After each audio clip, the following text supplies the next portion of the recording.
Welcome to Breakthrough Success. I'm your host, Mark Gabberti, the content marketing expert, bringing you 5 new episodes every week where I and top-level guests teach you how to take your business to the next level and achieve your breakthrough.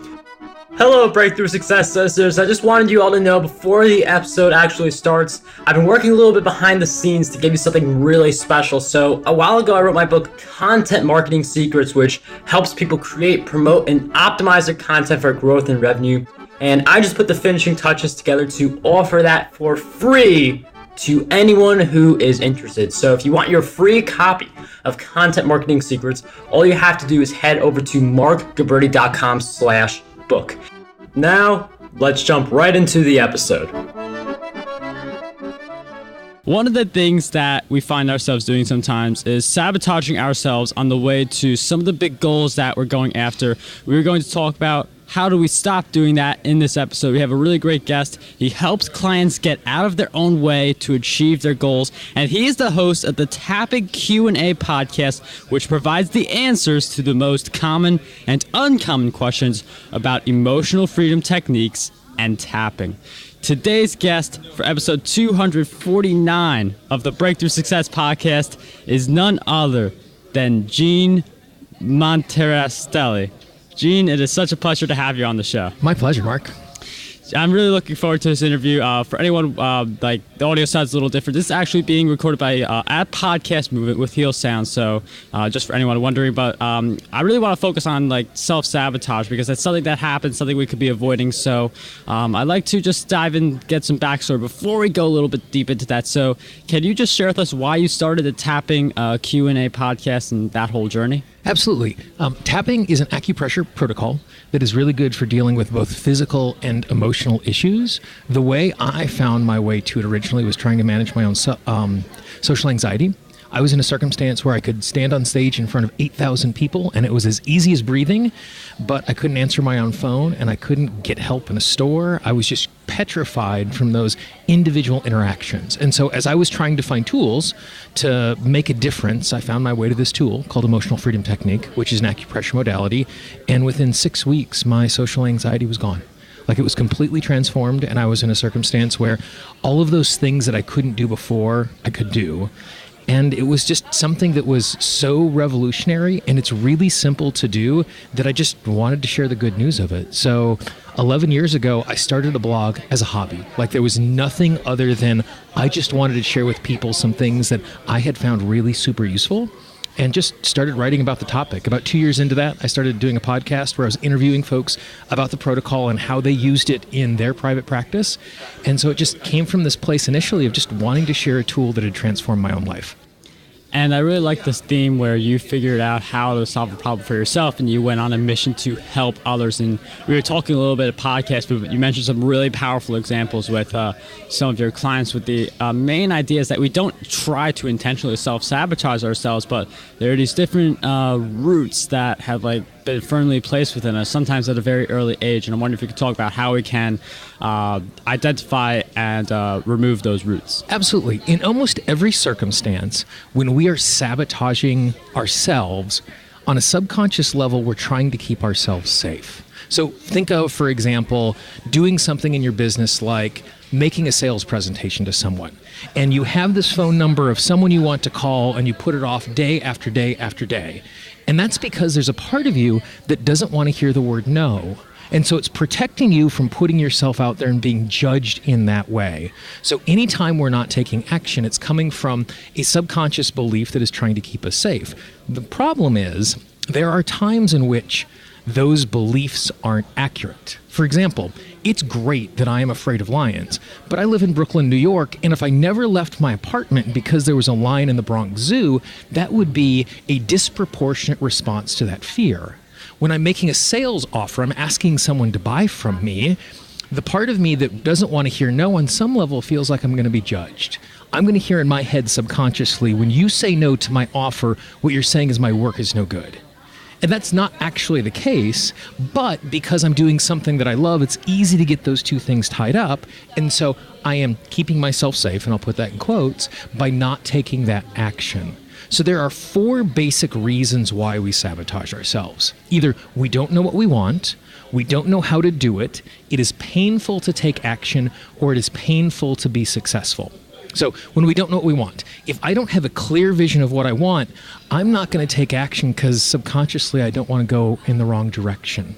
When I don't know how to do something, I don't know about you, but I don't like feeling incompetent. So I'm going to steer clear of the things that I don't know how to do. Therefore, I'm not taking action because I'm not exactly sure how to do that thing. Sometimes it's painful for us to take the action. If I am doing this thing, I'm identifying myself this way, maybe the people in my family are going to start judging me because I'm choosing a path away from them. And then finally, and as odd as it seems, it can be painful to be successful. Like one of my clients was in a circumstance that when she was very young, every single time she achieved something, no matter how hard that she worked at it, that became the new normal. So if she got an 85 on a math test, going forward, only 85 was acceptable. If she got a 90 on a math test, then going forward, only 90% was successful. So for her, anytime she achieved something, in her mind, it was creating new expectations. So we bring that into our adult lives where we don't want our business to be successful because I've had to work really hard to get here, and now I have to work really hard to stay here. And again, these aren't conscious thoughts. It's not like we go, boy, I'm going to avoid this. But subconsciously, that's how we sabotage ourselves. And I really like this theme of like subconscious. Like you have to really look deep into the problem, deep into yourself to figure out what exactly is holding you back, as Gene pointed out. And like once we maybe we look deep, we see the problem, we get past it. How do we stay past our problems? How can we continue to go full steam ahead? Absolutely. So when it comes to these issues that are rooted in our subconscious mind, you can't think your way out of a subconscious belief. If that were the case, then simply recognizing our problems would be enough. And so what we need to do is we need to use some sort of tool set that will allow us to go in and do transformation in the subconscious mind so this belief doesn't keep coming up over and over and over again. I mean, you know what it's like where you're dealing with someone who's afraid of something that is safe, like getting on an airplane or going up a tall elevator or being at the top of a building. You can't just say, oh, it's safe and that's enough, even though they intellectually know that's the case. So that's why I use a tool set like tapping, is because it actually allows us to go into the subconscious mind and transform these beliefs into healthy, useful beliefs from unhealthy beliefs. So it's a 2-part process, like you identified. First is figuring out what is the underlying cause that's holding us back at each of these steps. And then the second is using a tool like tapping, and there's loads others that do it to be able to transform and release that. And I really you need to have the approach for making that transformation, as Gene mentioned, because you could identify a problem, but if you're not able to solve that problem, then you still have the problem. Identifying is really just the first step towards a bigger puzzle. But what do you believe holds most people back from being able to stop self-sabotaging themselves, even if they know what the cause is? Well, I think there's 2 aspects to that. The first is most people don't realize the root cause of them self-sabotaging themselves. They just recognize, oh, I'm just procrastinating. That's a well-described. Oh, I'm just procrastinating. I'm not doing what I'm supposed to. And procrastination is the outcome. It's not the cause. So most people don't have a clear understanding of why they are doing it, or we'll even name it as self-sabotage until we start defining it in that way. It's like, oh yeah, I'm the one who's holding me back. Then once you've gotten through that, then it's a completely different process. I mean, for me, even though this is the work that I do and I constantly help clients with this sort of stuff, I am so close to my own issues that I often can't see them clearly, and I have someone I work with in the exact same protocol. People hire me to help them to transform. I actually pay someone else to do that with me because sometimes we're so close and inside, particularly these subconscious issues, that even if we see them clearly, we are still too close to them to be able to transform them. That's a really good point, and I like how coaches do tend to hire other coaches because it could sometimes take that outside person to see some of the subconscious things or make us to act on them as well. And one of the things that I also want to address is I like asking people for a big challenge they face. So can you share with us a big challenge you faced and a powerful lesson you learned during that challenge? So I guess for me, it's interesting because I work mostly with folks in a business arena. For me, my big challenges show up in my personal life. that professionally I've done a very good job of assessing these things and clearing them out. When it comes to the personal life, I am struggling in the exact same way, where I feel confident and comfortable inside of my business, but like that Ruth, that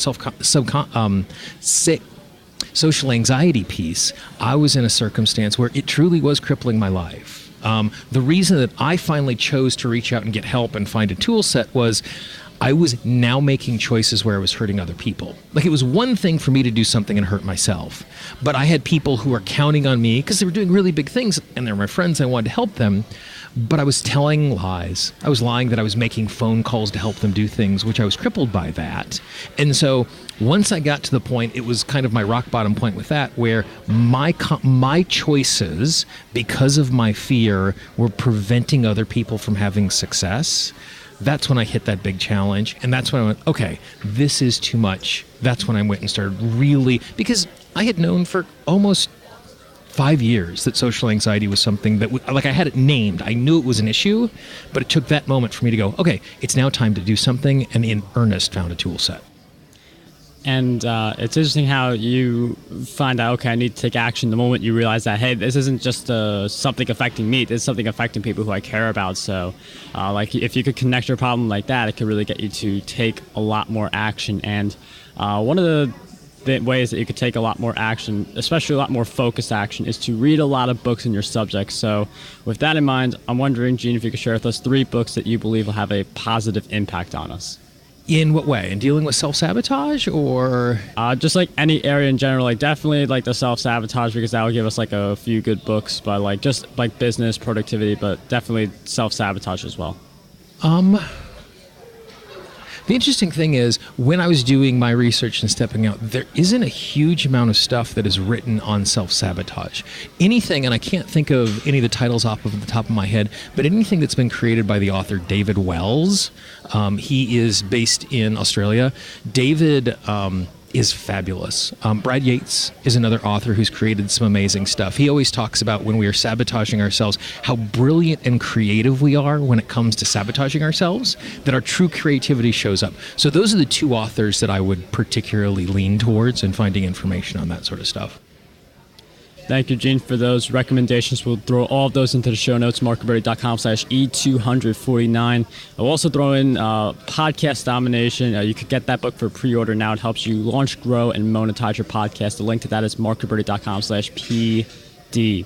And one of the things I want to ask you is, like, we are a podcast movement, like, really great event for anyone who, like, hasn't been there for the first time. If you've been there, you know what I'm talking about. But, like, what are some of the things that you are doing to grow your podcast? So coming to an event like this, it's twofold for me. One is to be in a circumstance where I get an opportunity to learn specifically about the technology and getting better at it. Like audio editing, I've been podcasting for a decade, and editing is still my weakest subject, just because that's not something I have a huge amount of experience with. And so there's an opportunity for me really to do that. As far as growing the podcast, the thing that is really important is the conversation that we're having today. I mean, this came about because you and I ended up sitting next to each other yesterday at another workshop. And so I make sure that every single workshop that I go to here, I get there a few minutes early so I can introduce myself to everybody around me. And it's just this opportunity to make formal and informal connections, because I think it's inside of that we get the opportunity to really grow our podcast, because we get the opportunity to connect with other folks who have audiences that we don't get an opportunity to share. The place people most common will get a podcast recommendation is from a friend. The second most common place they get a recommendation is from a podcast that they already listen to. And so anytime us as podcasters can connect and cross-promote each other, it puts us in a circumstance where all of us get a chance to grow our audiences because we're sharing our audiences. And would you say cross promotion? Like I really understand. Like you get on a podcast, like then you get invited as a guest. Like there's so many different ways that can compound. But would you say cross promotion is the only like top way to grow, or like there's some other things? Oh, it's one of those things that I think anybody who's looking for a single way to grow their podcast is going to be in trouble, just because we're dealing with lots of different things. On one level, there is this population in the United States, it's somewhere around a third of the population, that is aware of a podcast. And that means that 2/3 of the United States doesn't know what a podcast is at all. And so when we're growing our audience, we're bumping into 2 types of audience. One is, how do we evangelize our message to people who are already podcasters? And the other is, how do we make connections with folks who aren't? So for me, every opportunity I have when I am connecting with people, when I am out speaking, I'm constantly talking about podcasting in general, as well as my show in specific, knowing that both of those things are going to help me, because if the podcast universe grows, when they're searching for the topic that I cover, they're going to find me because they now know podcasts exist. And I mean, and you're also helping like everyone with a podcast. Like if you get one of those like 66% of people to be on podcasts, and I like Social Media Examiner posts like things every year, like podcast just like grows year after year. Yeah, just this slow little growth, and getting a chance to be a part of that is great. And so, I mean, one of the things that there's another podcast I produce called Abiding Together, and it's 3 women, and all of them are speakers, and we have a postcard that they give out at all of their events. The front is the information about the podcast. The back is, what is a podcast and how do you actually listen to a podcast for the very first time? Because much of their audience has never listened to a podcast before, so we're not just saying, hey, here's a podcast, but we're also teaching them, this is how you consume a podcast, and this is how it's really simple for you. Interesting. And I mean, like I wouldn't have a business card like that at Podcast Movement because we all know, but like... Yeah, just when we're out in the world, again, you can assume when you are out in the world and you're interacting with people, 2/3 of the people that you interact with daily, you know, excluding our friends because we all talk too much about our own podcasts. Our friends and families know about a podcast. But when you're getting away from that immediate core group where you've talked about it before, you can assume 2 out of the 3 people you talk to have never listened to a podcast before.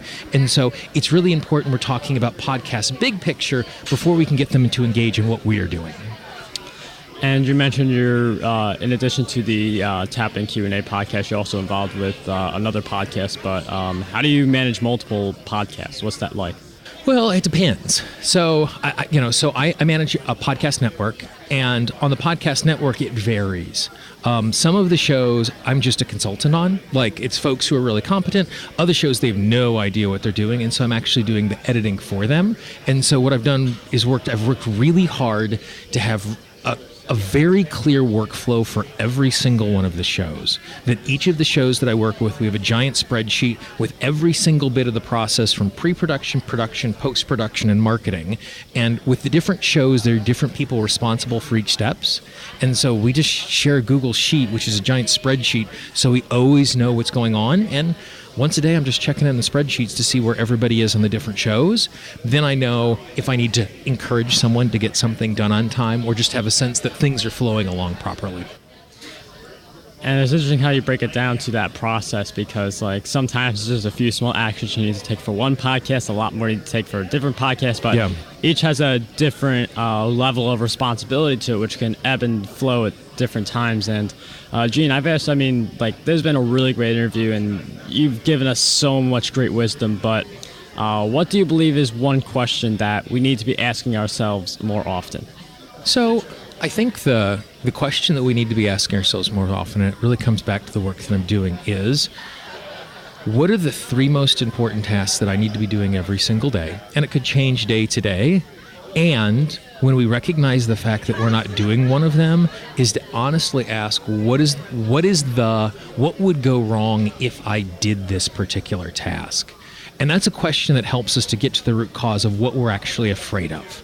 It's not, what would happen great if I did this? Well, we know what would happen great. But what would go wrong if I made an offer for you to hire me? What would go wrong? Like I said, well, he could judge me, and he could say no, and he would tell his friends that I suck, and whatever those things are. And then as I name those things, I drag them out into the light of day, and I get to evaluate them. Because realistically, when you say no to me, you're not saying, no, you suck. You're saying, no, this is not the right fit for me right now based on the information I have and the resource state that I'm in. And so by asking what would go wrong if I did this, it helps us to uncover the piece of evidence that says this is dangerous and helps us to see why we're sabotaging ourselves with that action. Gene, thank you for sharing with us that powerful question. Again, that theme of tapping into our subconscious. So thank you so much for that question, all of your great insights. If you guys want to keep up with Gene, see what he's working on, check out the Tapping Q&A podcast. He's been at it for a decade. So, I mean, like, really incredible stuff. Is there any other places that we could find you in addition to the Tap Q&A? If you go to tappingqanda.com, tappingqanda.com, I have a free 10-part guide to eliminate self-sabotage, and it teaches you the basics of tapping, as well as giving you 10 different lenses. You get one every single day on how you can actually identify the things that are causing sabotage and how you can get rid of them. That link will be in the show notes, markroberti.com/E249. Gene, I can't thank you enough for taking the time to be on the show. It was such a pleasure to have you on Breakthrough Success. Mark, thanks for the opportunity. I really appreciate it. How does over 100 retweets per day sound to you? My free ebook, 27 Ways to Get More Retweets on Twitter, has you covered. I use the methods within this ebook to get over 10,000 retweets every single quarter. To learn